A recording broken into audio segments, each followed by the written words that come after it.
Oke, kita lanjut lagi pembahasan kita. Tadi yang terakhir adalah tentang akumulasi biaya. Jadi kalau akumulasi biaya ini ada dua metode yang bisa digunakan, yaitu biaya pesanan.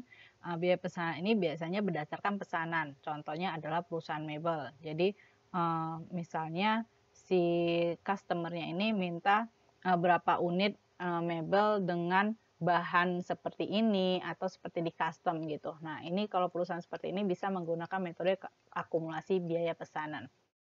Nah, sementara kalau akumulasi biaya proses ini biasanya terjadi pada perusahaan manufaktur yang melakukan produksi terus-menerus gitu. Terus-menerus seperti perusahaan perakitan mobil, obat-obatan, perusahaan penerbangan dan sebagainya. Oke. Kemudian kita lanjut ke proses produksi. Nah, kalau tadi metode akumulasi biayanya udah ada dua, yaitu pesanan dengan metode satu lagi itu adalah metode biaya proses. Nah, untuk proses produksinya ini ada dua tahap, yaitu yang pertama namanya satu tahapan proses produksi. Yang kedua namanya adalah beberapa tahapan proses produksi.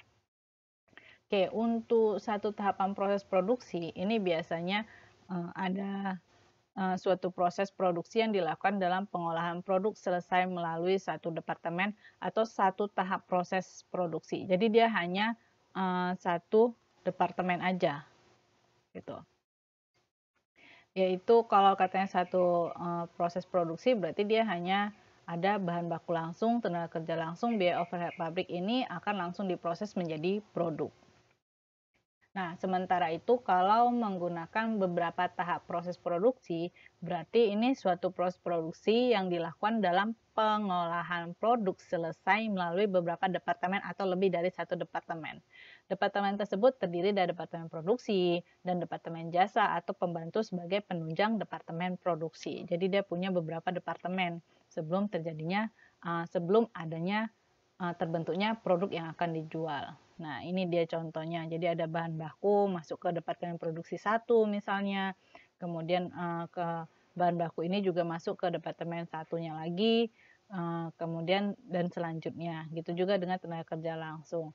Selanjutnya, untuk setiap departemen ini membutuhkan biaya overhead pabrik. Jadi prosesnya itu dia ke beberapa departemen.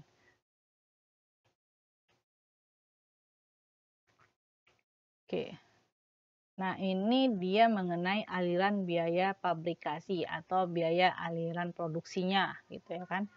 Oke, kita lihat mulai dari, kalau dari tanahnya kita lihat nih, kas aktiva yang dapat disusutkan, utang dagang disusutkan utang dagang aktual, gitu.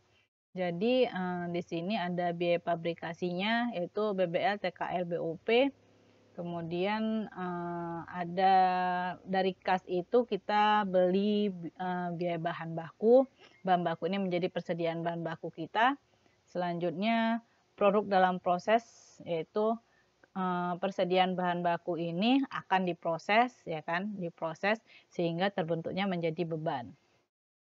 Nah, setelah muncul beban, timbullah harga pokok produk selesai.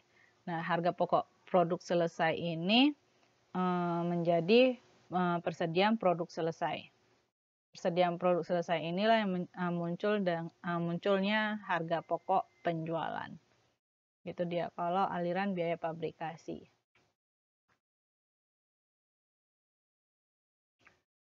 Oke. Nah, kenapa sih kita harus tahu metode-metode yang dari awal tadi kita bahas? Karena untuk melakukan pencatatan transaksi perusahaan manufaktur ini, kita harus tahu proses step by step masuknya bahan baku ini menjadi barang jadi, gitu dia. Oke.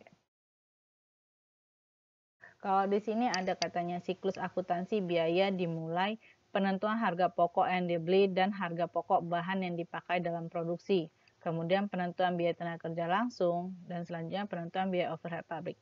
Jadi di sini kita hanya membahas 3 komponen itu aja. Bahan baku langsung, tenaga kerja langsung, sama satu lagi adalah biaya overhead pabrik.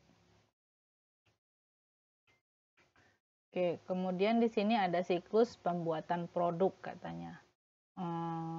Pembelian dan penyimpanan bahan baku, kemudian digolongkan bahan baku menjadi produk selesai, selanjutnya penyimpanan produk selesai dalam gudang. Oke. Kalau siklus akuntansi biaya dalam rekening ini kayaknya nanti kita langsung ke contoh soal aja. Nah, untuk ke postingan ke buku besarnya seperti ini. Jadi persediaan bahan baku, tenaga kerja langsung, BOP ini nanti akhirnya masuk ke produk dalam proses. Gitu. Nah, produk dalam proses ini selanjutnya kalau sudah dipakai menjadi persediaan produk barang jadi. Gitu. Jadi nanti kalau misalnya ada transaksi pembelian bahan baku, maka jurnalnya adalah jurnalnya adalah bahan baku atau material gitu, dan mengurangi kalau misalnya pembeliannya tunai maka mengurangi kas perusahaan tersebut, kalau dibeli secara kredit maka menambah hutang dagang si perusahaan tersebut. Oke, gitu juga untuk tenaga kerja langsung, biasanya itu dikatakan sebagai beban gaji. Selanjutnya kalau BOP. Nah, BOP ini kalau ada penggunaan bahan baku tidak langsung, ini dia masuk awalnya itu adalah ke pengendali overhead pabrik. Jadi nama akunnya itu adalah pengendali overhead pabrik.